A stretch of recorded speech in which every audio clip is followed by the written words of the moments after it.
Hello, Sheon, and thank you for joining us on Newstrack. Well done on all the job you've been doing there. Could you bring us up to speed on what the state of things is right now in the Situation Room? Of course, this is the Collation Center here in the capital of Bayelsa State in Yenagoa.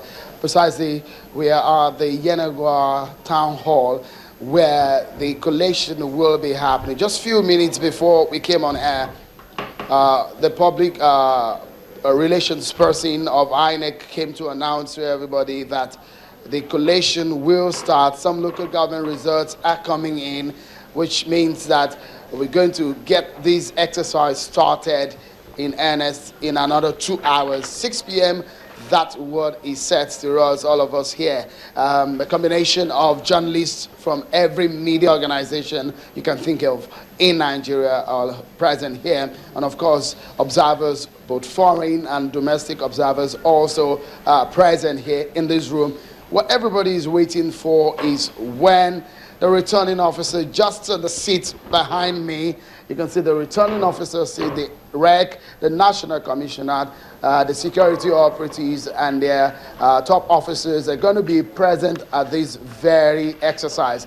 And so at 6 p.m., we're expecting that this empty seat behind me are going to be filled one way or the other. And the other side of the room, you will see that most of the seats are empty for now. A lot of the time we've seen people come in and out because everybody is coming to check when this exercise is going to get started. And of course, on Channels Television, we keep you up to date with everything that is happening. For people that you can see in the other side of the room are observers and journalists who are trying to make sure that they keep tab on what is happening. Just right behind me, when this exercise gets underway, you're going to find the seats well occupied. But let me quickly bring on the camera now one of the observers who have been with us since we started this election and he's been going around town. He has some ideas as to exactly what's gone down.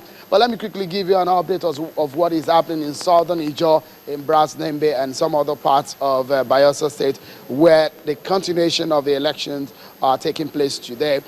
Late arrival of materials in most places, for example, in southern Ijaw, in places like Oporoma, in places like Amasoma, we have late arrival of materials. We understand that in some places at about noon, materials did not arrive in those areas, but we understand that now in most places materials have arrived and accreditation are supposed to start. Let me now bring Mr. Biodun Ajijola. He is of Election Monitor and he joins me now on Newstrack. Thank you so much, Mr. Ajijola, for joining us. Give me an understanding, there are 8 local government areas in Bayelsa State, and all of these 8 local government areas, we just heard the announcement that the results of few of them are in. So give me an understanding of what are we to expect. How important is, for example, southern Ijaw in this exercise? Well, thank you for having me. Southern Ijaw has 425 polling units in about 22 wards. Okay. And basically it is, I think, even in voter population, if not the largest, the second largest in the state. So what it means is that you have the single or the second largest voter populated state local government, and if that local government has not come in yet, I think it's very difficult to say that the election is concluded, because this is a very close election, probably between the top 2 people, the APC and the PDP. So a very big local government as Southern Ijaw is very, very critical. And until the results of Southern Ijaw comes in, I am not sure that it's possible to have a winner in this election. It's going to be a very big determinant for this election. Southern Ijaw, in terms of voting population, in terms of the price, in terms of even the polling unit, it has almost 425 polling units in that area. It shows just how massive it could swing the vote.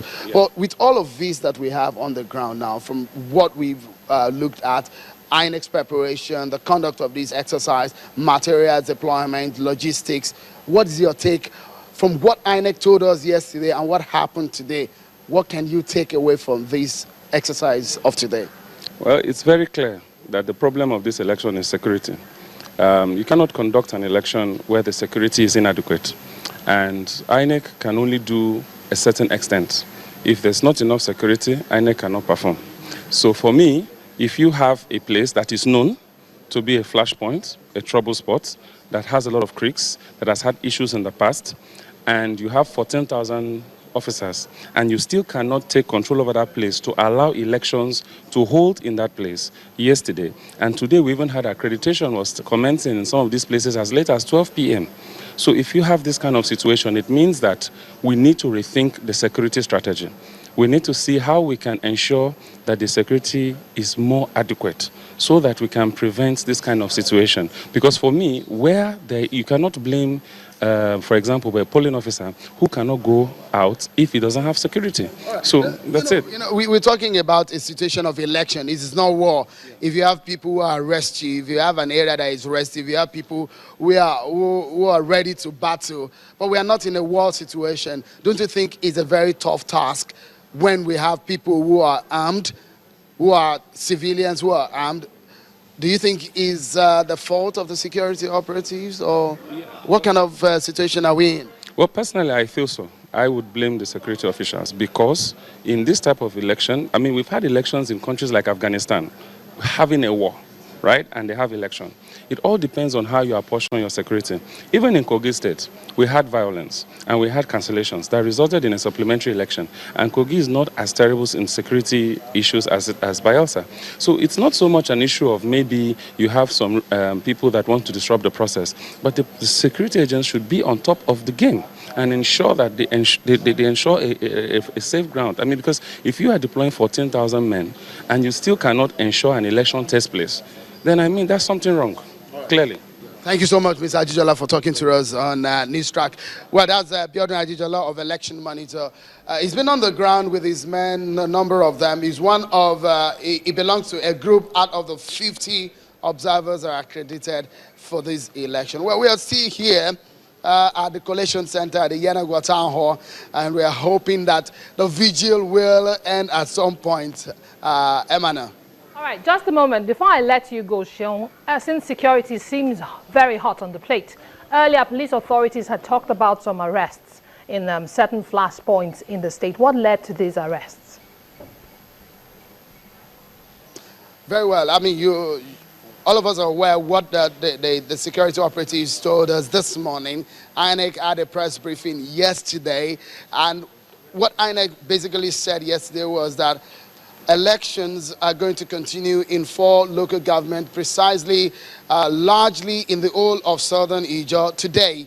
And the reasons is just simple. They said disturbances which led to the late arrival of materials. So the security operatives to date, the police told us that they had made altogether 10 arrests, and they have seized 5 AK-47 from the press conference that we saw earlier today, where these people, politicians here and there, who are in battle against themselves. We know just how important this election is. This is perhaps the first time we're seeing 2 major political parties in contest in the state. What we've seen basically in Bayelsa State has majorly been politics and intra-politics in Bayelsa State. It's just majorly been a single party taking prominence in the state. But this time around, it's perhaps the first time we are seeing multiple parties fighting to the very end.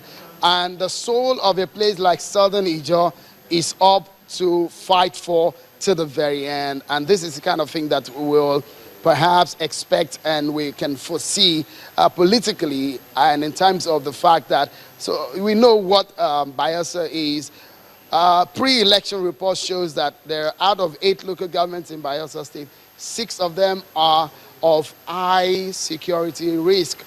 2 of them are medium security risk, which even shows us that there are no local government in this state that is of low security risk. So it tells us that this place is very important, very restive, and very crucial. All right. All right, thank you very much, Seun Kimbaloye, our correspondent, who is keeping up, bringing us up to speed on events as they unfold in Bayelsa for the elections. Seun, do stay safe.